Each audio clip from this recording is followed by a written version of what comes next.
Hey, I'm Joel Wanasek with Unstoppable Recording Machine, and today I'm going to take the song we're doing for Nail the Mix this month with the Contortionist, and we are going to set up our vocals for mixing. Now, if you want to watch the actual mix of this song, Jamie King is going to be doing a fantastic masterclass at the end of the month. So, in the meantime, let's head over to our session. This song has a whole ton of vocals in it here. We've got some lead vocal prints, we've got a dub, we've got so like 2 channels of lead vocals, 2 channels of dubs, we've got 7 channels of stereo backing vocals kind of grouped into different sections. So in a song like this that you have all these different vocals, there's a couple things that I would initially want to do just from an organizational point of view before I start mixing. So first and foremost, I kind of like to put things in order that they appear in the track. So the first thing I'm going to do here, which I've already done, is I've got the lead vocal here, and then I've got the dub with it, so you can see that it's doubled. And then the next lead vocal here, that's where there's clearly some overlap between the tracks. I would put that and it's double on the next thing. Then I would organize all the backing vocals and pan them correctly. So if it's left and right, I would just go 100 and 100 and go through all the way down here to the bottom and get everything set up. So the next thing I think I would do is start color coding things. So I would go in like this and just give everything a color. So maybe we'll give our lead vocals one color.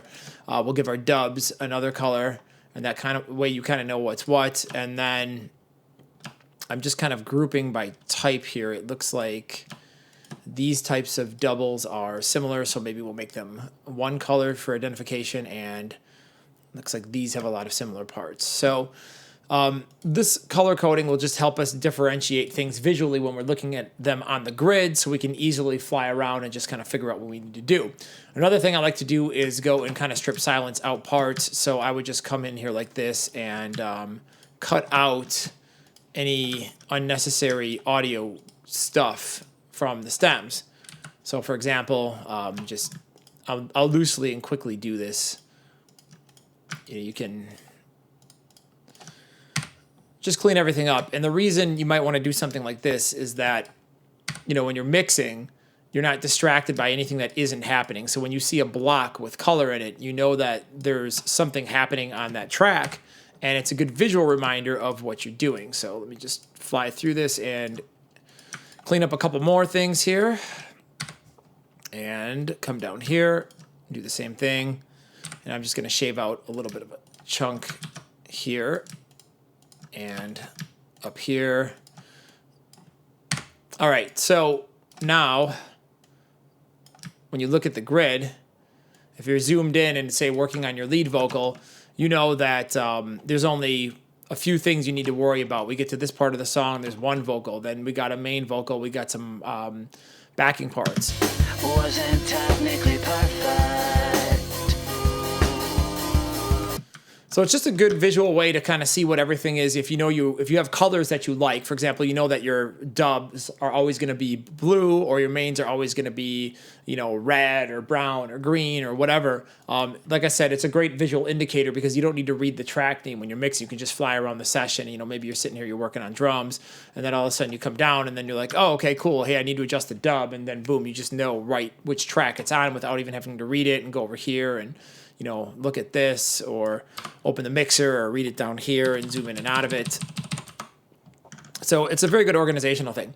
So the next thing I would normally do is make some sort of group track. So let's go create a bunch of group channels, and I believe in other DAWs they may call these auxes. Let's just say we're going to make 10 of them, and I'm just going to make them all stereo in case I want to use stereo effects. And it depends how you would like to mix, but some people are really into using inserts for effects, like putting delays and reverbs and etc. on inserts, and some people like to do them as sends. It's more of a workflow thing. I prefer to usually do them on inserts. So I'm going to kind of route everything like that. So I'm just taking all the group channels right now and sorting them out. And this is going to help us organize and know what's what and give us more control. So we have all these tracks, but we definitely want to be able to route things correctly and put them in the correct positions. Okay, so I don't need this extra group. I'm going to delete that. Now I'm just going to go through and I'm going to route. I'm going to call this, give them simple names. Like put a V to signify that they're vocals. We'll call it V main 1 group. And then this will be V main 2. Let me just slide this out. We'll call this V back 1. And we'll call this V back 2. V back 3. 4. 5. 6. And 7. Now, ideally, you'd want to have some sort of template with maybe some routing in it and maybe some plugins that you normally like to use. But like I said, I just wanted to start from scratch and talk about organization. So I'm going to route these now here to vocals main, the main and the dub. And the second set of vocals here I'm going to route. And I'm just going to go down the line here and route every single thing to a group channel track or an aux, so I can very easily mute things, solo things, listen to things, and know what I'm doing, what I'm listening for, and very quickly organize and fly around my session when I'm mixing. Because when we're mixing, we want to be creative. You know, we don't want to sit around and turn on all of our technical brain. We want to be as creative as possible. We want to be in that creative flow state where when we are working on a mix, we're thinking about mixing and like drawing the emotion and the performance and the energy out of the song. And it's hard to do if you're sitting there setting up a bunch of technical stuff. So it's very important to set up your session for mixing before you actually start mixing, so you kind of don't kill your vibe. So now you can come in and I can just mute everything here on a folder, and I can just have a listen to everything. So let's hear what our main vocals sound like. Wasn't technically perfect. Could it have been any better? You were skin and bones, so you fed yourself excuse. So it sounds like on the doubles he's got some kind of distortion, which is kind of cool and interesting. Let's take a look at the second main vocals here. Like a ghost sinking into the ground. It's got a harmony on it. Let's unmask the backing. Like a ghost sinking in.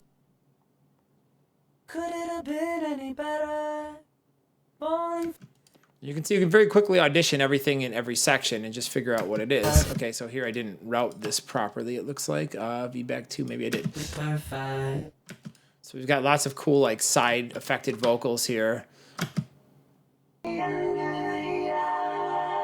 some cool vocoder stuff. All right, that's neat. Coming down. It seems like these are some kind of delay or something.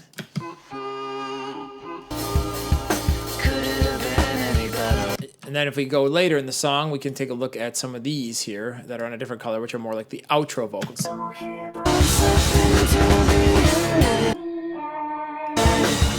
This has got a lot of really cool affected vocals, so it's very interesting. So yeah, you know, if you have all these different group channels set up like this, everything is color-coded, and you know, you might want to label something, so if there's like a vocoder vocal or whatever, so it's really easy. Sometimes if I come up across a special track, like let's just pretend that this part right here didn't fit, I might come down and create a separate group for them down here and then give them a special color, like, you know, blue, so I know that these vocals don't necessarily fit into the EQ and the compression that I'm using here on the group track that would work for all of the other backing vocals. So, you know, don't be afraid to move things around your grid and have fun. So that's a brief overview of how I would organize vocals for mixing, and hopefully that'll give you some good tips. If you want to watch Jamie King mix The Contortionist, you need to check out nailthemix.com and come join us, because he's going to be doing a fantastic masterclass at the end of the month, and you definitely don't want to miss it.